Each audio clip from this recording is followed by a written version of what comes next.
What's up, everybody? We are back. We are back. We're back with another episode of Heroically. And I think I finally, in this episode 3 of season 2, have worked out my green screen. Look at that behind me. What? Yeah, I'm moving back to the green screen and I'm not... Oh, I got a little bit of a shadow right there. You'll probably see that right above my shoulder. But, for the most part, I can put my hands above my head, take the shackles off my feet, and I can dance. I just want to praise them.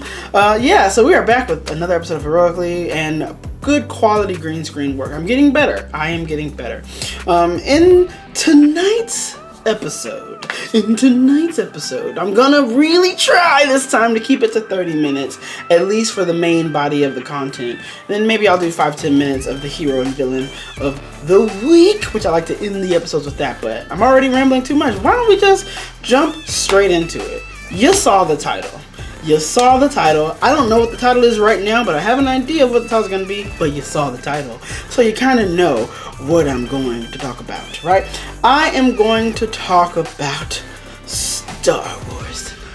But I'm not going to talk about Star Wars that I love. I'm not going to talk about any of the original trilogy, the prequels, some of the comics that I've read, Knights of the Old Republic, which might be getting a remake, or the game that I'm currently playing. Actually, I haven't played it in about a week. Jedi Fallen Order, all these amazing, The Mandalorian, Baby Yoda, all these amazing things that I could be talking about Star Wars, but no. Nary do I say. We are going to talk about Rey and why I think Rey does not make a very good hero in the movies. Now, I'm still also getting used to being on camera, right? I got my script over there. So you might see me from time to time, probably more often than not, looking at my script. If you're listening to this on Spotify or Google Podcasts or iTunes or whatever, is it still called iTunes? Is it Apple Music? Whatever it's called. You won't notice me looking away. But on this, you'll see me looking away from time to time. But all right, enough of the background information. Let's just jump into it. Why do I think Rey is not a very good hero? And in so using Rey on this conversation, using Rey as this sort of conversation piece about why I don't think she's a good hero. She is a hero by the definition of going through the journey and all that stuff. I think she fits all of the steps, but I don't think she is a good hero. Let me be very clear with that. I don't think she's a good hero. I think she's a poor hero because the scripts are kind of poorly done across all 3 movies and the motivations of the characters. We might even end the video by thinking that she isn't a hero. Who knows? We'll see what happens when we get there. But all right, to start, the other day, my wife and I were watching The Good Doctor. It's a show that we watch that we really enjoy. It's about a doctor. I forget the actors' names. I'm not prepared to give a whole synopsis of the show, but basically, the protagonist of that show has autism. He's on the spectrum. And it makes his sort of social interactions and dealing with the everyday world a little bit more challenging. I can hear my wife typing off in the background. Oh no, it's gonna be super distracting. type. I'll try to tune it out. Let me know in the comments if you guys can hear that typing below. I will need to move our desk a little further away from me when I'm recording. But that's neither here nor there. The Good Doctor, when he is this doctor with autism, and the episode that sort of triggered what I was going to talk about in tonight's episode is an episode called Debts. It's the 2nd episode in season 3 of the show. So by now he has become a surgeon. He is deeply involved in the goings on of this hospital. It's sort of a training hospital, if you will, for new surgeons. And a lot of the show deals with him having autism and whether or not he is equipped to be a good or not, or a good surgeon or not. So in season 2, I'm going to get some of the titles messed up. The president, I believe, of the hospital, I think he was president at the time, Dr. Andrews, who has been kind of an antagonist in the first season or 2, kind of falls on his sword for Sean. Sean is in this position to where he is about to be fired or let go from the hospital for some actions that he did. I've already forgotten for the most part. I got to go back and rewatch those seasons. It's been so long. But he basically allows himself to get fired so that he can protect Sean's job. And that's why today's episode, and why I think Rey, going back to Star Wars, is not a good hero, is a lack of sacrifice. Rey has a lack of sacrifice. She never really loses anything about herself in the entire 3 acts. She gains things. She gains new knowledges. She uncovers truths. She gains new abilities. She meets friends. But at no point does she really lose a piece of herself to become something else, to truly ascend into that new world. This is what it is. I think as talking in, I'm kind of hearing it out in myself. I'm kind of hearing my thoughts on this. She doesn't really have a true to form apotheosis moment. And I'll explain what I mean by that in the end. She doesn't have that sort of click in her that leads her to that sort of change by the end of the story. A lot of people on the internet call her Mary Sue. I'm not really going to dive into that too much.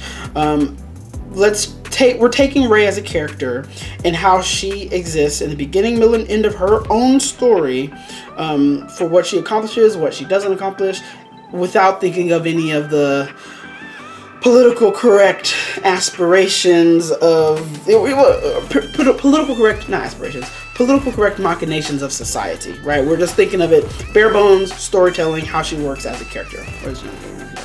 Alright, I've been rambling about this topic. I kind of segued in with the Good Doctor. But going back to the Good Doctor thing, sacrifice. A good hero needs to sacrifice something. And I think over the next few weeks, I'll kind of touch a little bit more on this, but we'll start with tonight and how Rey doesn't have a good quality sacrifice. And now that brings us to probably what I'm going to put in the title of the episode, 7 minutes into the episode. Chewbacca should have died. Yes, I said it. Chewbacca should have died. Why? Because it would have allowed, and yes, I do think Chewbacca should have died for the sake of Rey's character growth. We got enough of Chewbacca. I love Chewbacca. I love him from the original trilogy. I like him for what little we see of him in the prequels, if that character is Chewbacca. I don't even remember. I like him in the extended universe, in some of the books, and some of the shows, like Clone Wars, or wherever he shows up. Whenever I see him, I like him. I love the Wookiee species. They show up. When I like the Wookiee species the most is in this video game called Knights of the Old Republic. They are fantastic in that. You can have one on your team. I forget his name, but he or she is fantastic. Neither here nor there. You can also hear sirens. I'm so tangential. But folks, the sirens and the typing. Click, click, click. Siren, siren, siren. We'll let it pass. Alright, sirens are mostly out of the way. There'll probably be more coming back. Also, you might hear my heater off in the background. Ignore that too. So, I like Chewbacca. And why would I want him to die for the sake of another character? It's because that moment in Rey's journey could have been a magnificent moment for the character to be forced into confronting what I think should have been the crucial struggle in this character. And it was kind of leading up to be that way in the first 2 movies, and they kind of unravel it in this movie, I think, completely. And what that is that what we see in all the movies. The struggle of light versus dark. The struggle of the good versus bad. Good versus evil, light versus dark, happy versus sad, all of that crap, The good versus evil has always been at the heart of these movies. And that's murdering your friend in an accident of pure aggression in the attempt to save your friend is such a deep feeling, or a deep inspirational moment for a character to be turned so inward when they are fighting to not be this dark character. And here's the problem with what they do in the movie. So if you don't know, if you've never seen the last movie, also see the movie. I'll see all 9 movies. They're at least worth the watch.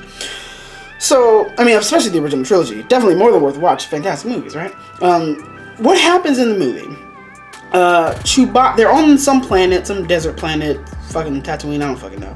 They're on some desert planet again, and they are trying to get this, like, knife thing that will allow them to find the remnants of the second Death Star, hold it up to the light in the moon, by the pale moonlight, and see directly on that ship where they need to go to get this other thing that will allow them to find Emperor Palpatine. It's all a mess, and it's all really stupid at the end of the day, because the knife fails to account for sunlight, distance standing from the wreckage, how something the size of a planet can be a piece of wreckage on a planet without being overwhelming on that planet. It's a whole...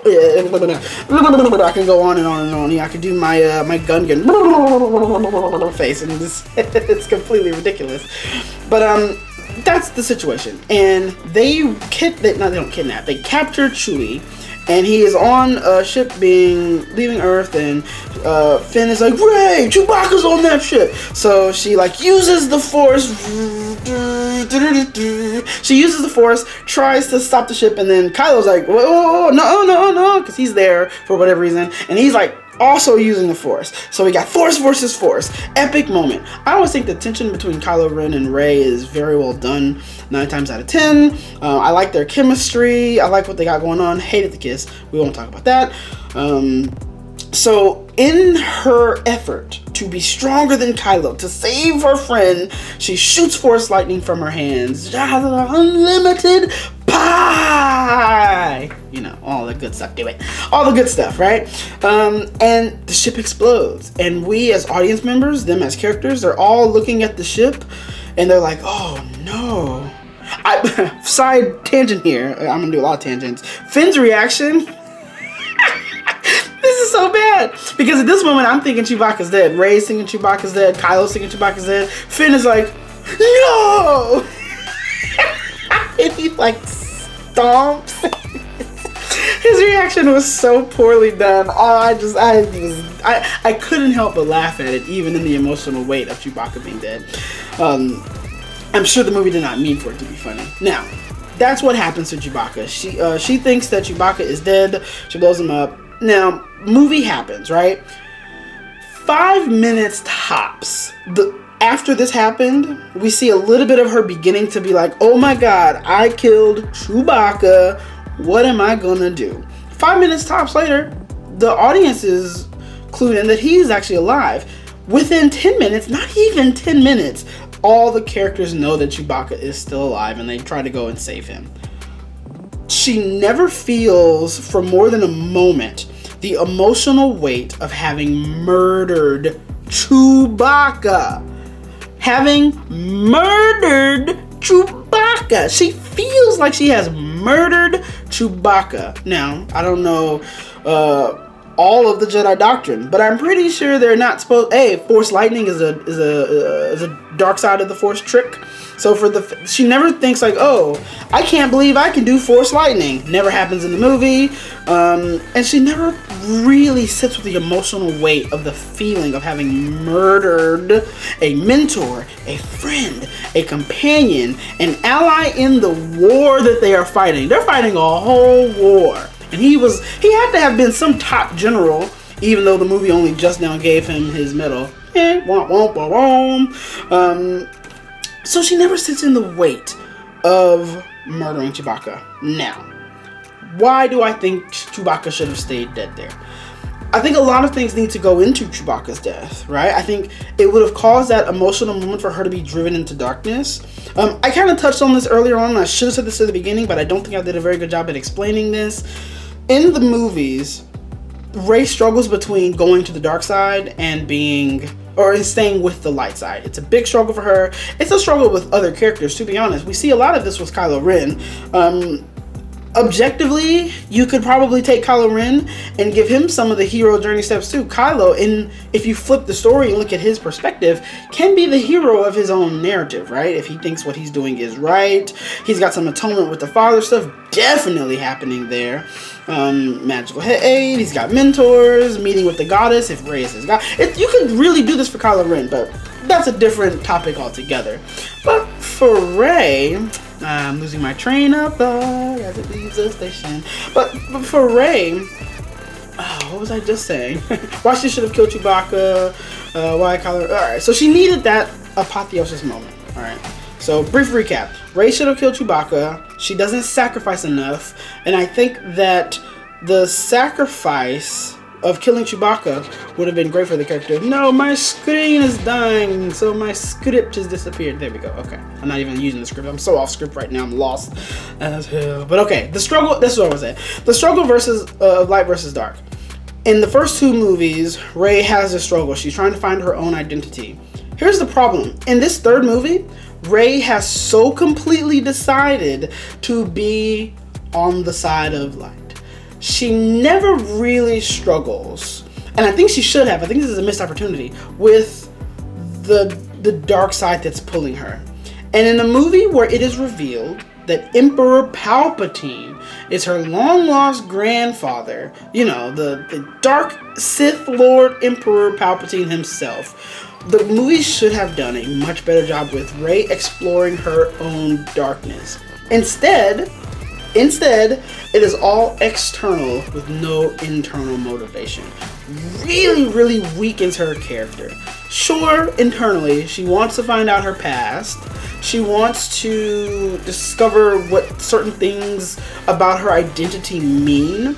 But at her core, and at the way the story is told, in this third movie, we do not see her conflicted enough with the choice between the light side and the dark side. A moment ago I said it was purely external. What I meant by that was that all of her external pressures to join the dark side isn't from the dark side. It isn't from her having unlimited pie. You know, I'd go to the dark side for unlimited pie. Hell, blueberry pie, strawberry pie, apple pie. Neither here nor there.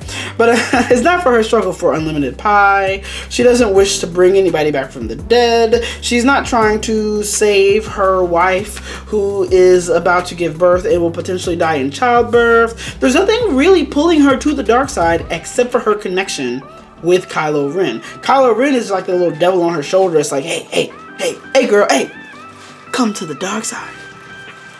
Huh? You wanna come to the dark side. Come to the dark side. And he always, he be calling her in the middle of the night. Hey girl, what you doing? She's like, well, I'm not in your room. What? He's like, girl, you want to come on over here to this dark side. Dabble in this dark side. I won't say dabble. I feel like I'm stealing from Tony Baker, but he's trying to get her. That's the only thing. It's such a pull motivation for her that it's weak at the end of the day because she is not conflicted in this movie. She's conflicted in the other movies, like she feels this dark energy, but it just completely unravels all of the tension. And here's why Chewbacca's death would have changed that. And I kind of let me pull up my bullets and look away from the camera and distract you with my singing. All right, things that I think make good heroes. Heroes need to make mistakes and they need to learn from them. That's step one. Heroes can't always win. That's step two. They can't always win, and they also must learn from their failures. Another thing, I'm looking at my notes heavily here. Heroes need to learn something and they need to change. And this is why that even though I think Rey fits all of the standard steps of, mysterious parentage, atonement with the father, woman as goddess, spiritual age, she has a mentor, she has test allies and enemies, she has if she has an apotheosis, I would say it's very weak and forgettable. And I can't even think of what I would put on her to be her apotheosis. So I think she just doesn't have one, which maybe makes her not a hero. Neither here nor there. Let's assume she is a hero, because the movie says she is. She doesn't do these things that I want all heroes and I believe all heroes should do. Sacrifice. Now, let's jump back into what I was opening the episode with when I was talking about Sean Murphy, the autistic doctor from The Good Doctor. But in this case, I'm not calling him the hero. Dr. Andrews is the hero, and the episode makes it very clear. It says what his sacrifice is, and it shows how he has grown from that sacrifice.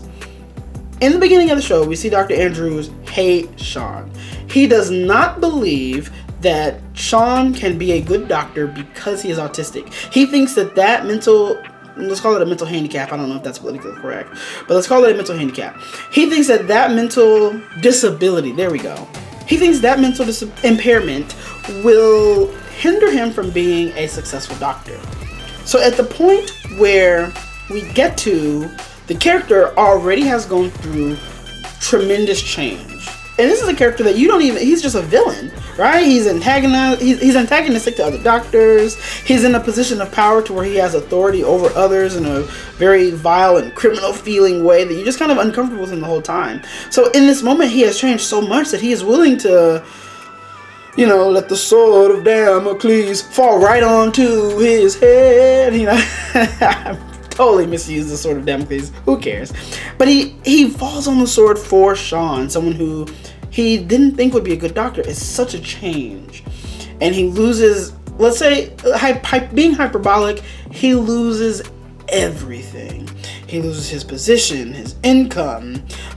You have to also think that he loses some respect, because some people who don't know the whole situation are probably thinking, oh, he used to be a president or whatever, head of surgery, whatever of the hospital, whatever, and now he just live at home. He be in his robe eating Fig Newtons all day, you know. So you have to think that he's lost everything, and it's very humbling to take that demotion and come back. And when talking about sacrifice, I'm going to look away because I'm going to read this quote. What he says, this is what Dr. Andrews says to Shaun after this moment of realizing. I give you a little bit more context before I read the quote. In the episode where he realizes that he has made the sacrifice and he comes to accept the sacrifice, he is back in the hospital, but he's taking a terrible demotion. He's no longer president or chief of surgery or whatever. He's still higher up than Shaun because, you know, he's got the surgery experience or whatever. But those things being considered, he is now working a little bit more closely with Shaun, and he realizes that he wanted to do something in the ER that would only boost his own pride and ego, and that really wasn't the way to go about, you know, feeling that gap of feeling regret for his sacrifice. Because oftentimes heroes do regret their sacrifice. They regret the things that they have lost to become the hero, right? It hurts to become the hero. And that's what this episode really did. And this kind of mirrors what happens with the patient in the episode, but I won't dig too much deep into that. Watch the episode. It's a fantastic episode on heroes and why we do the things we do. Because I'm a hero, right? Why heroes do the things that they do.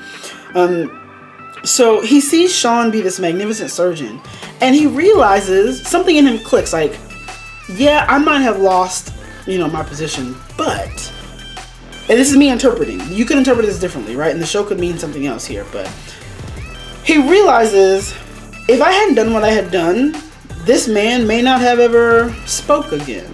You know, this is the patient. I have allowed Shaun the platform to be a stunning help to the community, and that's kind of how that was my takeaway from it. So he says he's talking to Shaun. It's a one-on-one interaction. It gave me real, you know, those deeper moments in Scrubs when it would be like, Scrubs is funny, Scrubs is funny, Scrubs is funny. Oh my God, Scrubs is heavy. Scrubs is funny, Scrubs is funny, Scrubs is funny. This show leans less from the humor, but it goes into the weightiness of it. It's a very good show. Watch The Good Doctor. God damn, watch The Good Doctor. He says, this is Dr. Andrews to Shaun. I made a sacrifice to save you. I lost my job, I took a substantial demotion, and I thought I was a fool. The cost was way too high. The cost of what he had to sacrifice, right? Okay, back to the quote. I resented you, and I kind of resented the universe. But today you made me proud of my sacrifice. Thank you.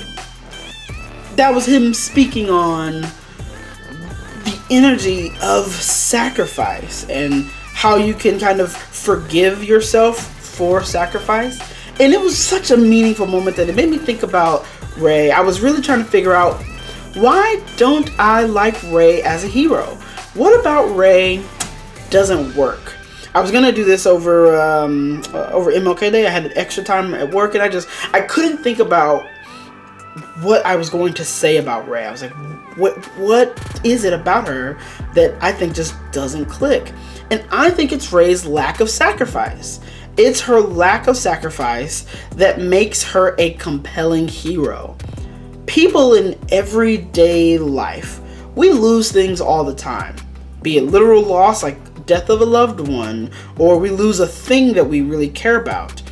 But more intrinsically, We lose pieces of ourselves as we get older. We grow, we change. We have experiences that shape us into other.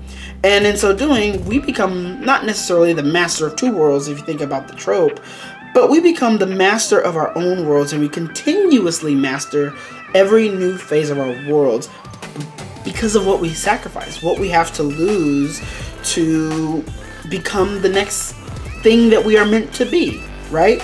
Every choice has sacrifice. Heroes have to have choice, thus they have to have sacrifice. Let's say you only have $1 and you go to the grocery store and you want to buy a piece of candy that costs 99 cents. So your $1 you can buy a piece of candy. Let's say you want a Reese's peanut butter cup and you want a Kit Kat, but you only have $1. You can only afford one. You have to choose. Let's say you choose the Kit Kat. In essence, you have sacrificed your getting the Reese's peanut butter cup. Does that make sense? That kind of sacrifice. And there's no compelling thing for Rey in this story. You have to look back at all three. Another thing that took me so long to put this episode out was I really didn't want to rewatch the first 2 episodes. I kept saying, today's going to be the day where I rewatched episode 7. Today's going to be the day where I rewatch episode 8. But my mind is so done with the trilogy that in 2 weeks, I had nothing but time. I just couldn't bring myself to watch it. And I was like, because Rey's not compelling. I don't give a fuck about Finn. I don't give a fuck about Poe. I damn sure don't give a fuck about all the other characters. This movie made me not care about C-3PO, R2-D2. I just didn't care. I cared about Chewbacca, which is why I wanted him to die, right? Alright, now, I've said a lot. Chewbacca needed to die so that Rey has a sacrifice, but why? Why? I still haven't really answered the hard question of why would his death have led to that sacrifice for her character? So let's go back to the things I said. Remember, heroes make mistakes and learn from them. Heroes can't always win and learn from their heroes can't always win and must learn from those losses. And heroes need to learn something and change.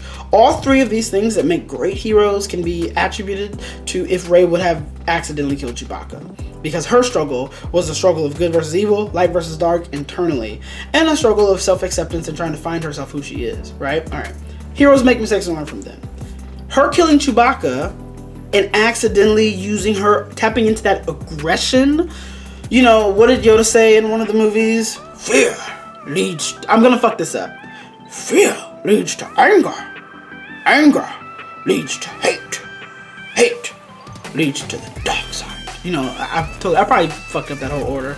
But like all that stuff. So, and then we see Anakin in the original trilogy, in the prequel, he is so aggressive. Jedi aren't supposed to they're not supposed to fight with their aggression. They're supposed to be, peaceful and thoughtful and fight for the other. Her aggression comes from her sense of self, which is a little selfish. Rey is a very selfish character. Excuse me. Had to burp there. My burp smells like... I don't know what that smells like. Tangent. My burp smells like a tangent. Rey doesn't have that sort of sacrifice, and she doesn't have that mistake. Killing Chewbacca would have been her using an act of aggression and making a huge mistake that flaws her character to the very core. Maybe she is as dark as the world says she is. She's so dark she accidentally used Force lightning and murdered her mentor and friend. It's a heavy weight that the movie unravels completely when he's alive in the next 5 minutes of the movie. Heroes can't always win, and they must learn from those losses, right? Not only does she not actually murder Chewbacca, she murders a whole ship full of people. Villains or no, she murders all of them. And there is no emotional weight for the character in that moment whatsoever after Chewbacca is alive. Not once does she ever even think. After she learns Chewbacca's alive, she never thinks, oh my god, I thought I killed you. Never. It never comes up. And if it does, so brief, it's forgettable. And she also doesn't even think about all those other people that she murdered. Not everyone that works for the New Order is completely evil, right? You got your janitors, you got your Finns that just haven't finned yet, if that makes sense. There's so much nuance to it that she should have had some sort of emotional context for not, you know, it's all unraveled. And so she turned that loss that she has turns into a win. Every time she's about to lose, she wins. Movie 1, I don't even remember what she does to lose, but she wins. In movie 2, all of the resistance from the New Order, or whatever they're called, is about the New Republic is about to lose to the New Empire, the First Order, whatever they're called. They're about to lose, and then what does she do? Luke saves her with the Force Ghost, and then she saves everybody that's on that planet that's still left in the New Resistance by using the Force, and then she wins. Everybody wins. Yeah, she wins. She doesn't really have a loss. She might have some micro losses here and there, but none of them are memorable. I can't think of a time where she lost so critically.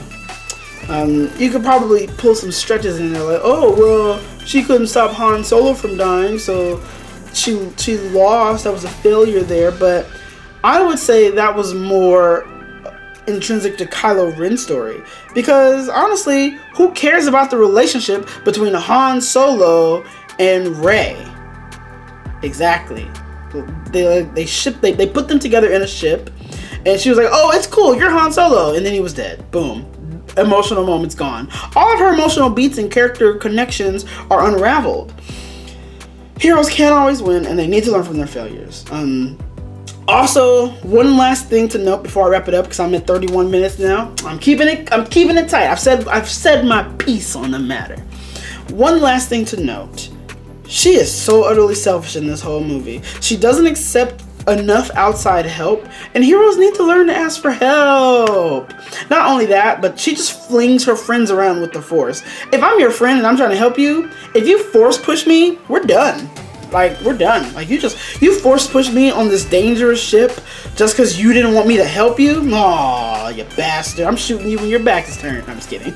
But I was so mad that she just, like, casually, you know, this universe's version of flipping Finn off, and he's either trying to tell her that he loves her or that he's Force sensitive. I could go with either one. I think he was just trying to say that he was Force sensitive, because I still ship Finn and Poe. That would have been a much better story arc than Finn and the Asian girl from the second movie, or Finn and I don't even remember I know what we should do. We're Disney. Let's get 2 black characters and make them have a slight romantic thing, because they have history, because she's also she was also Finn, because she was a stormtrooper or whatever, clone or whatever the fuck she was, and blah blah blah. So they matched him up, and they completely wrote out I forget her name, Amy. I don't know. I never cared about that character. Not because she was Asian. I just hated the character. God, I hated that character so much. But they completely wrote her off. They also wrote off Billie Lourd. I don't even know if Billie Lourd was in this movie. Billie Lourd, if you don't know, I believe is the daughter of Carrie Fisher. She's granddaughter of Carrie? No, she's Carrie Fisher's daughter, not granddaughter. Look it up. You can do your research. But we don't get enough of them. I want to see more Billie Lourd in these movies. Oh, I just got sad because I just realized that Billie Lourd's not in this movie enough. And I really like Billie Lourd. I think she's talented. Look out for that career. I think that's going to be good as it continues, because it's already a career, right? What was I saying before my freaking tangent on Billie Lourd? And let's go back. And Amy, I don't know if that might be her real name. I don't know if that's the character's name. Rose! It's Rose. There it is. I found it by tangents. Tangent. Tangent saved me. But Rose, I just didn't care about the character. So, but they put him with the new black woman, and now I hate when they do that, when they have this character, and the only reason I feel like Disney only did it because it was cool to see 2 black characters together. Now, don't get me wrong, I love black love, but we didn't need her character. We didn't need it. Bringing it back. Finn and Poe, Rey's bad hero. Rey's a bad hero. She doesn't sacrifice enough. She doesn't do heroic things for heroic reasons. And you know, this whole trilogy and this whole, I don't know what you call a 9-movie thing, Noctilogy, whatever the fuck. We're gonna call it a Noctilogy. This whole 9-Octilogy. Grace, I'm inviting you on to let me know if you know what a 9-movie arc is. The Land Before Time 9. This Noctilogy. God, I'm gonna have to look that up. What the hell is a 9-movie arc called?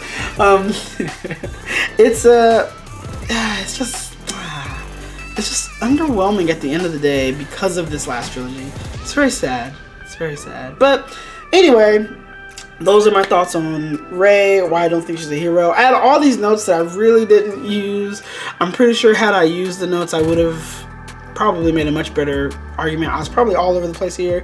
I'm just hoping that in my all over the placeness and my scatteredness, I dropped some gems that you guys can take and agree with. If you completely disagree with me, let me know in the comments. The reason I do this is because I want conversation with you guys. Please discuss. I'm begging you. Hopefully I can grow the platform more and more and more with some cool ideas and conversation topics. So join me. Share, like, comment, subscribe, whatever. But I say all that, we're not finished yet. I want to do quickly the villain of the week and the hero of the week. I'm going to start with the villain every time. I'm going to end the episodes on hero of the week. I feel like that just kind of ends on a little bit more of a positive vibe, especially with this episode. This episode was holistically negative. I just spent the whole movie shitting on Star Wars. Well, we're going to end on and the hero is actually a sad note that we're going to end on. But I've been paying attention to the news a lot lately, this week. Some things that have been on my radar politically, I guess, has been, obviously Donald Trump's impeachment trials. But we're not going to give Donald Trump Villain of the Week this week. I contemplated so much so giving him Villain of the Week every single week until he was out of office, or at least until the end of the year or the new election. And then I would have given Hero of the Week to the person who defeated him in the election, if it all worked out that way. You saw South Park try to do that. You see what happened. Villain of the Week is this coronavirus. I don't know much about it, but I wanted to kind of, start a conversation in the comments about what's happening with the coronavirus, about these sort of outbreaks. And that's probably going to lead me into an episode I want to do later on, is heroic characters in outbreak movies. Ooh, that could be a fun topic. Let me know if you're interested in me talking about that. Especially in this time of year. I feel like this time of year is the year for outbreak movies. They're not quite summer movies, but they're not quite bad to be January movies. Except we have some good movies this January. I'm not gonna hold you. February, March, and April tend to be outbreak zombie movie time. Stuff that they didn't want to get out and compete with Halloween. So the coronavirus. I'm going to read this from WebMD about the coronavirus, and this is why coronavirus is the villain of the week. A coronavirus is a kind of common virus that causes an infection in your nose, sinuses, or upper throat. Most coronaviruses are not dangerous. Some types of them are serious, though. About 858 people have died from Middle East Respiratory Syndrome, MERS, or MERS, which first appeared in 2012 in Saudi Arabia and then in other countries in the Middle East, Africa, Asia, and Europe.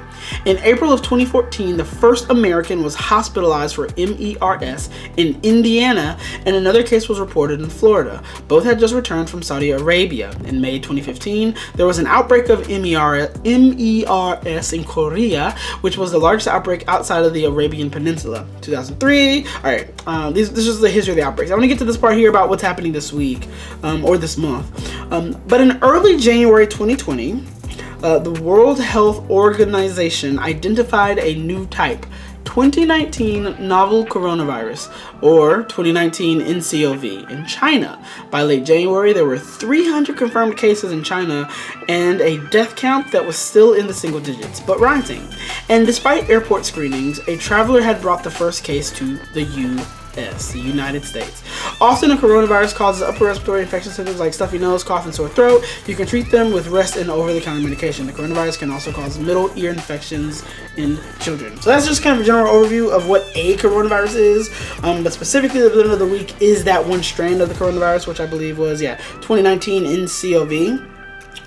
Oftentimes we hear about these outbreaks, but we don't have enough discussion about them. We don't really talk enough about the people doing the good work to fight them in real life situations. This happened when in 2009. The older I get, I feel like the more outbreaks we have. We had an outbreak of swine flu. There was the Ebola thing. I feel like at some point, something starts with, was it yellow fever maybe? Probably not. I'm probably showing my ignorance here, but something with an S in there. SARS? So, was it SARS? Did SARS come back? So, something like, we have all these outbreaks that come back. So if I can make a villain of the week the outbreak to promote some more discussion on it, let me know in the comments. If you agree that that's the villain of the week, there wasn't really a person this week that I disliked. There's a person from 2009 and 10 that I hated, that I was telling my wife about earlier today, but that's an old grudge. I be holding grudges, man. I be holding grudges. Hero of the week. And this is a very sad thing that happened just today. Just before I started recording, I got this news that Kobe Bryant has passed away. So I would like to give Kobe Bryant Hero of the Week. Hero of the Week doesn't have to necessarily be something that they did for the week, but someone who I want to spotlight. And the reason I want to give Kobe Bryant Hero of the Week is that Kobe Bryant, I like basketball, right? I'm not really the biggest basketball fan. Like, I don't paint my face. I don't go to games. I didn't really even get involved in the basketball scene that much when I was in high school. I played it, outside with my friends every now and then. I was always pretty bad at it. Not gonna lie, but I can't think of too many other people who are so synonymous with what they do that even people who aren't engrossed in that atmosphere, culture, or fandom know who that person is. And that's what Kobe Bryant was. I can't think of a single game that I ever watched Kobe Bryant play. But when I was outside playing basketball with my friends, what name did everybody yell when they make a shot? Kobe! It's so intrinsic in the culture that Kobe Bryant is good at basketball. Often compared to be one of the top players of all time. I think it was just the other day. I'm going to show my ignorance here. I think LeBron James passed him in stats or something. It might be in this thing I'm about to read on Kobe Bryant right here, actually. Talking about the news of his death. But he died in a helicopter crash, and he was 40, 41, 42 years old. Tragic death. So shout out to Kobe Bryant. Kobe Bryant gets my Hero of the Week. The coronavirus gets my Villain of the Week.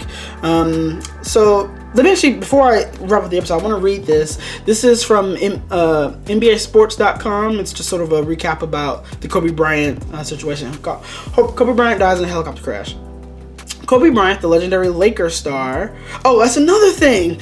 Oh, when I was a kid, it was the popular duo. The Batman and Robin of basketball, baby. The Wonder Twins of basketball. Let's put them on the same level. It was Kobe and Shaq. Right after I'm done recording this, I'm gonna have to go see what Shaquille O'Neal has to say. He's probably has some sort of statement. I hope he has. I'd really like to know Shaq's thoughts on this. This is a sad day in sport history all around. Kobe Bryant, the legendary Lakers star who was saluted by LeBron James on Saturday night, has died in a helicopter crash in Southern California. Sources have confirmed to NBC Sports. The crash took place in Calabasas, an area about 30 miles northeast of the Staples Center where Kobe starred as a player for more than a decade. It is not far from the Mamba Academy Athletic Training Center, where Kobe was both an owner and an active participant. It was a foggy day in Southern California, which could have contributed to the crash. The crash killed 5 people, of which Kobe was one. And there's a bunch of tweets here on this site. I can read some more. Kobe had some daughters. He's survived by his wife. Very sad, but I'm going to try to remember the good stuff. I remember being a kid playing basketball, yelling Kobe Bryant's name, talking about who was better, Kobe or Shaq, Kobe Bryant or Shaquille O'Neal. And those are certain things even though he's gone, you don't forget those things. You remember the positive memories. One of my old supervisors told this to me about life and death. Fun fact, I hate this supervisor. But I did like this, what they said. They said it was something to the effect of we were in a conversation. He said, "Why are we sad when people die?" He says he said, "In my culture, we are sad for people when they're born, because all life is a series of struggles and hardships and knowing that you are going to die. You have nothing but pain ahead of you. But when people are passed away, they've gone on to something better. They can finally rest." And I think they were talking about, he was talking about in particular, this supervisor was talking about his father, who had passed. It was either his father or his grandfather who had passed away. It was his father? This is his grandfather, who had passed away, and he was celebrating the life instead of mourning the death. And I always thought that was so good. Even though I hate this supervisor, that's irrelevant. I'll never work for that person again. But I can't deny that was a very meaningful statement to be had. So really think about that. So as the news articles go on and talk about Kobe Bryant's passing, let this be a time to remember all of the greatness that Kobe Bryant was, how much he contributed to the great sport of basketball. So that's been another episode of Heroically. That episode really took a turn, didn't it? Right there in the end, it went from one thing. I think the hero and villain of the week is gonna have to do that, right? Like, they can't always tie in so completely with what the episode is about. It's gotta kind of be what's going on, what's the heartbeat. It also gives me an opportunity to kind of talk about personal things or political things or whatever I feel like talking about particular to that week. They're also very difficult to come up with. So I hope I keep those entertaining. Let me know if you like them. Let me know if you want me to keep doing them. One of the things I'd like to do too, and it hasn't been an hour yet. I kept the main topic to 30 minutes, and I kept this part to 10-15 minutes, like I said. So I ramble as I wrap up here now, right? 'Cause I got laundry to do and video games to play. Grammys are coming on. I want to watch more of The Good Doctor. I want to shower, and I want to cook this red lentil curry that I'm about to make. There's a whole lot of stuff to do tonight, so I don't have too much time to run my damn mouth. But I'm going to do it. I really need to work on getting this podcast on the other platforms again, because this is season 2. Season 1's already on Spotify and all the other stuff. So I want to get this one up onto, Google Play and Spotify and all that stuff. So I got to work on that. I've been practicing, as you can see, with videos. I got some movie reviews up on my channel. I'm doing some gaming content. Haven't come back to the blog yet. I find it very difficult to make myself sit down and be productive, especially as it's January. I need to work out and start getting in shape again. Or getting in shape for the first time ever, because I've never been in shape. There's so many things I want to do, and I have so little time, it seems. But this year, I'm definitely gonna write 2 more books. Even if I write one in November and I write one in December. No, 1 book November, 1 book December. I'm writing 2 more books this year, and I'm gonna finish editing my book. So I need to get a jump on it. I pretty much lost all of January by I won't say I did nothing, but I'm working on a podcast, getting the visual component, working on movie reviews. By the end of the year, I have a goal to have 50 movie reviews up on the channel. 50, that's easily done, right? That's about a movie a week. The hardest thing about that is getting these lights set up for the green screen. Also, I'm working on the chroma key here. I think this lighting has done really well. But yeah, I can't thank you guys enough for watching. Thank you guys for supporting the content. Whenever I get here, I always think of other YouTubers and what they say when they log off. I can do the chain jump like Andre Black Nerd does, or the stay healthy, stay active, or all of the stuff. But I like what I do here, and you know what's coming next. I've been Riakeem. This has been another episode of Heroically. I love you, and I hope you love me too. I learned something. I actually learned a hell of a lot, and I hope you learned something too. I had fun, right? Did you have fun? Please? Did you? I hope you had fun too. Because I know you did, damn it. But yeah, thank you for watching. This has been Heroically. And, yomp.